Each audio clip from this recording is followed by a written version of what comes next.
All right, hi there, Greenfield community. I'm Superintendent Galvan with the Greenfield Union School District, ready to read you another story for Superintendent Story Time.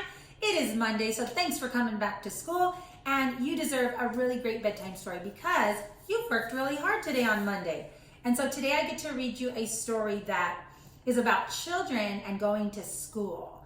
I did read this story during the summer, but I want to read it again because it is about a Latino family in LA that persevered and really made sure that they were given every opportunity to come to school. And some of you boys and girls don't know this, but it wasn't always easy for Mexicanos, Mexican, Latino students to go to school in regular schools. So you're gonna learn about that today in this story that's called Separate is Never Equal.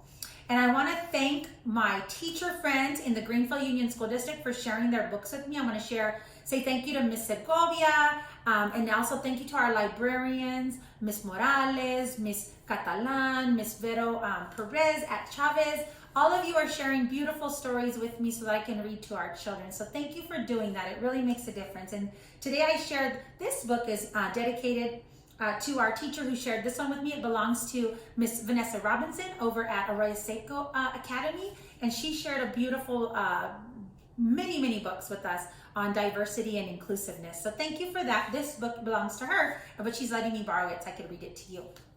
And so we continue to celebrate diversity and cultural inclusiveness in our country and in our schools. So we're really happy to read this story to you. So Separate is Never Equal.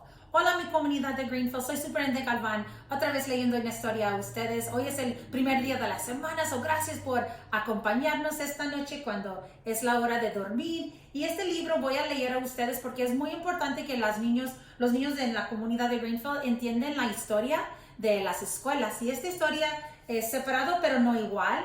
Es sobre una verdadera historia en Los Ángeles cuando unos niños de las familias son primos, unos primos más güeritos y unos primos más prietitos, y los prietitos tenían que ir a una escuela muy lejos que no tenían cafetería ni lugares para jugar, y los niños que estaban más livianos o más güeros de los primos podían ir a las escuelas de los americanos. So, esta es una historia de verdad y voy a leerlo porque los niños de nosotros tienen que aprender de la historia para que puedan avanzar y dar gracias por lo que tenemos, ¿verdad?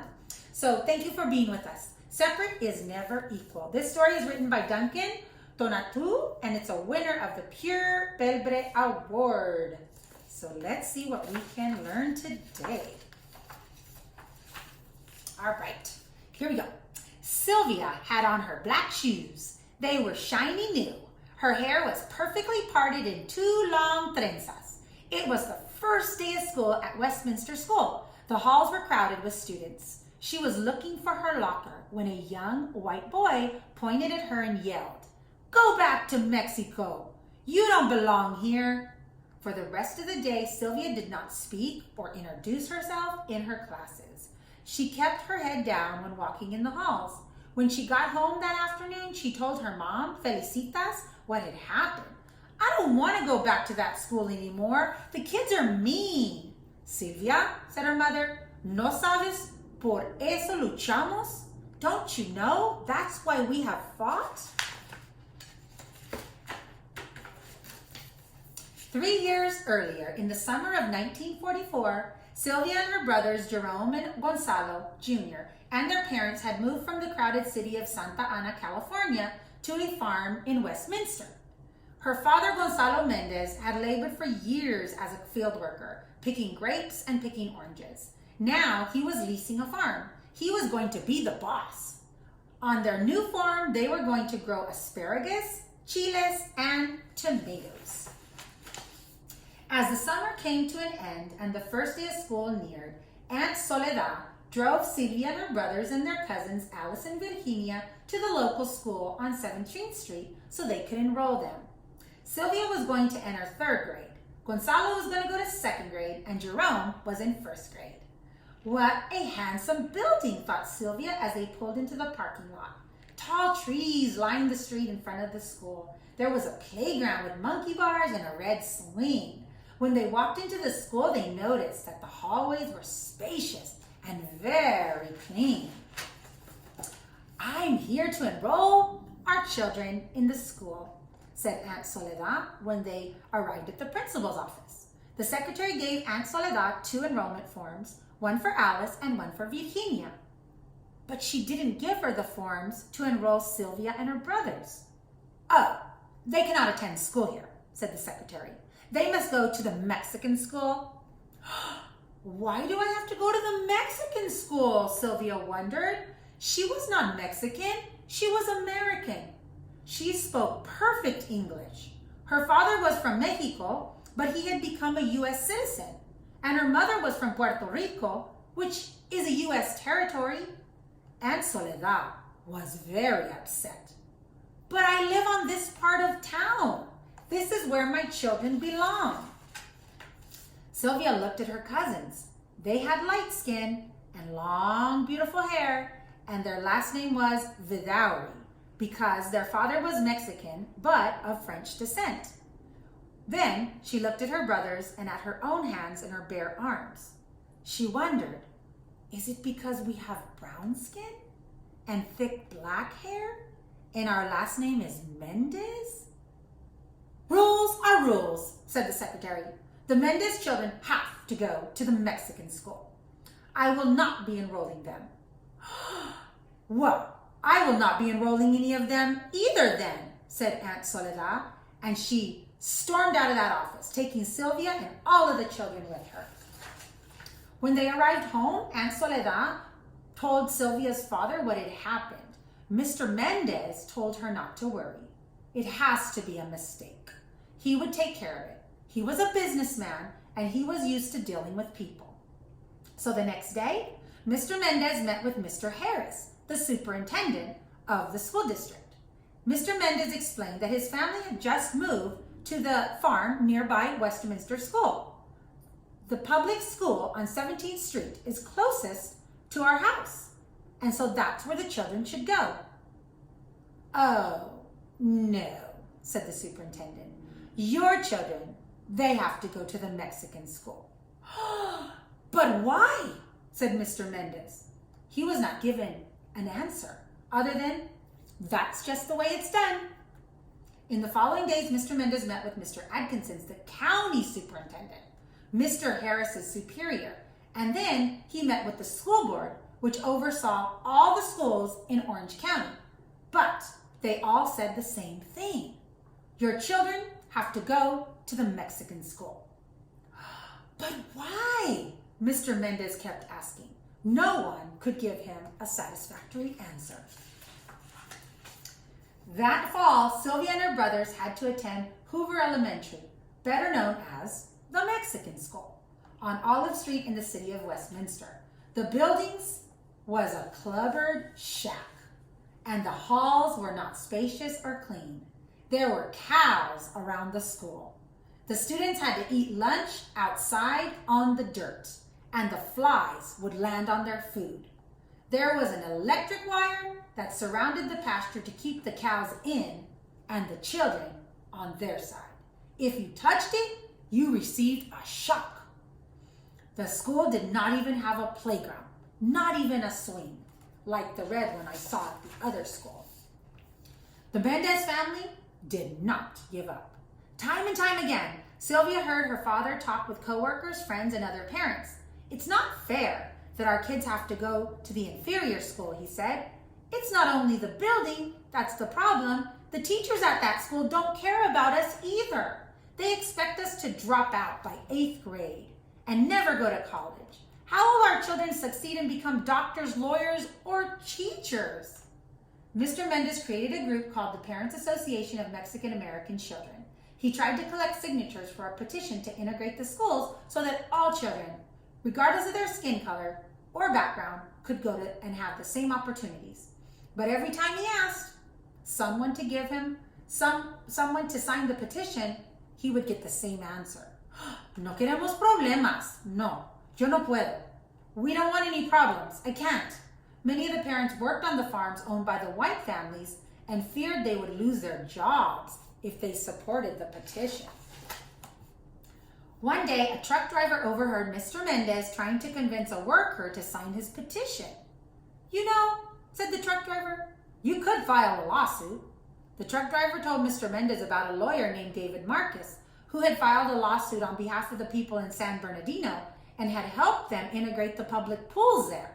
At that time, not only were schools segregated, but also other public places as well, such as pools, parks, and movie theaters. Some businesses even had signs that said, "No dogs or Mexicans allowed.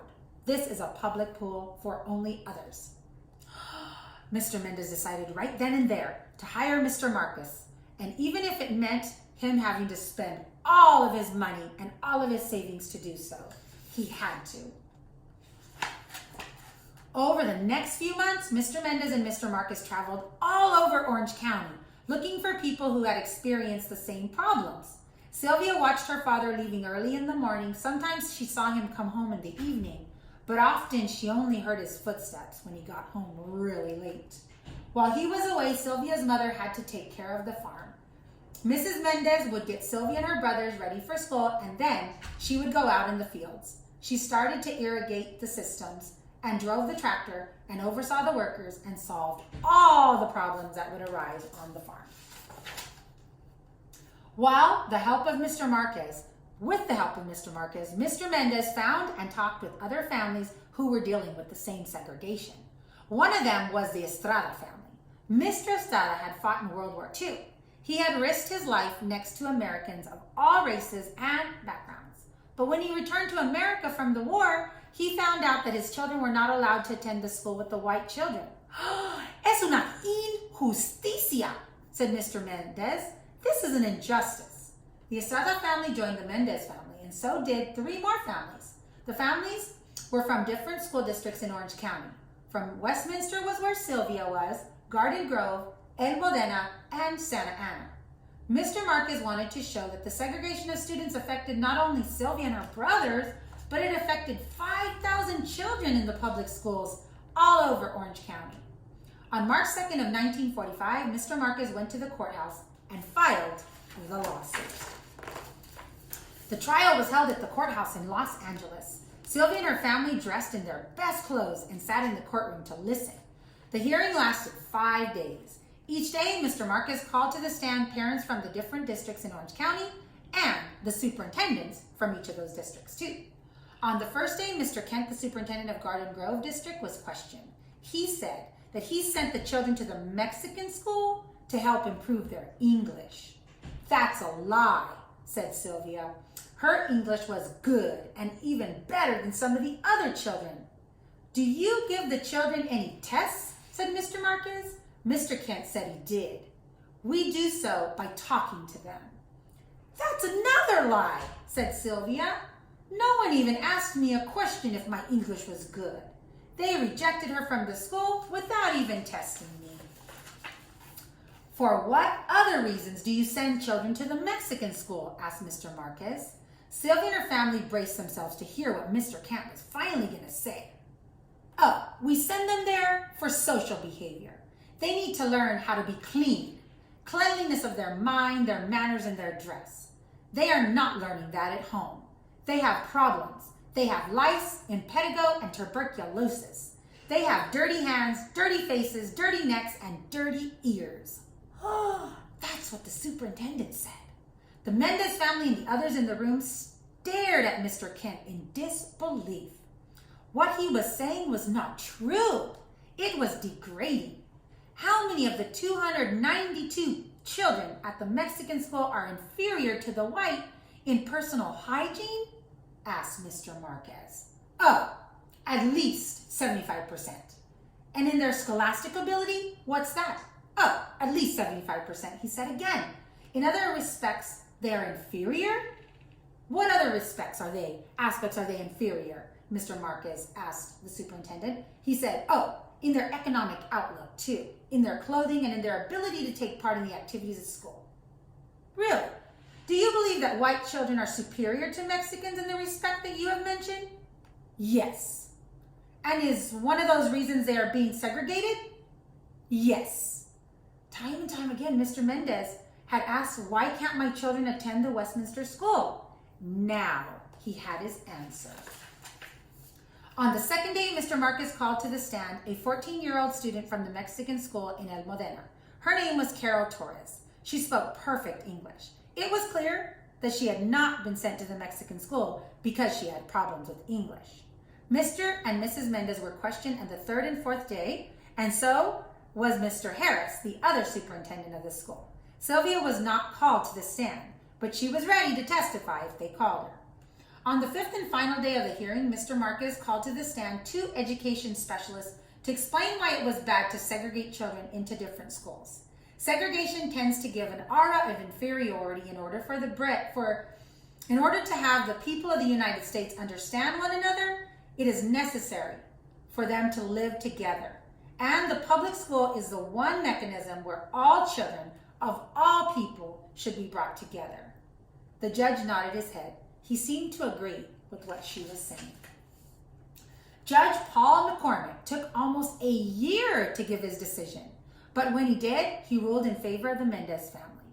In his ruling, he said that public education must be open to all children by unified school association regardless of their lineage. This meant that everyone must be able to attend school, no matter what their race or their background was. The Mendes family victory made newspaper headlines. Sylvia's family was ecstatic, but they did not have much time to celebrate because the school board appealed the decision. That is, they asked for the judges with more authority to review the case and try to change the results. During the appeal, the Mendes family received support from the League of United Latin American Citizens, the National Association for the Advancement of Colored People, the Japanese American Citizens League, the American Jewish Congress, and many other organizations. These groups sent letters with information relevant to the case and asked the judge to rule in favor of the Mendes family. Sylvia was amazed that people of different backgrounds and from different parts of the country who had never met each other or even her family were getting involved to support them. On April 15th of 1947, the judge in the Court of Appeals in San Francisco ruled in favor of the Mendes family. And that June, Governor Earl Warren signed the law that said all children in California were allowed to go to school together regardless of their race or ethnicity. So remember, Sylvia's mother said, we fought to make sure you could attend a good school and have equal opportunities. Sylvia thought long and hard about what her mother said.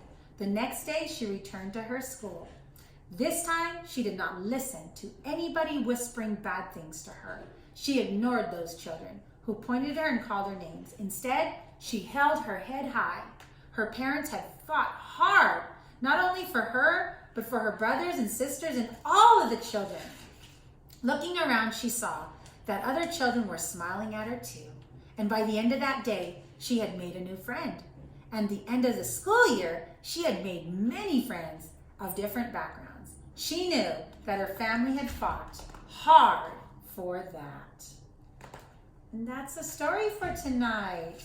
So boys and girls, this story is called Separate is Never Equal. And this was a story of a family, Mendes, Las Estradas, who worked really hard to make sure that our dreams come true and that here in Greenville, all of our kids can go to school, and it doesn't matter what you look like, what color your skin is. It's all about you and having a really good education. So thanks for joining me today. It is my honor to continue to read stories to you. Great week. Hope you have a really great week all this week, and we'll see you tomorrow night. This is Superintendent Galvan with the Greenville Union School District sending a great big bear hug from our family to yours.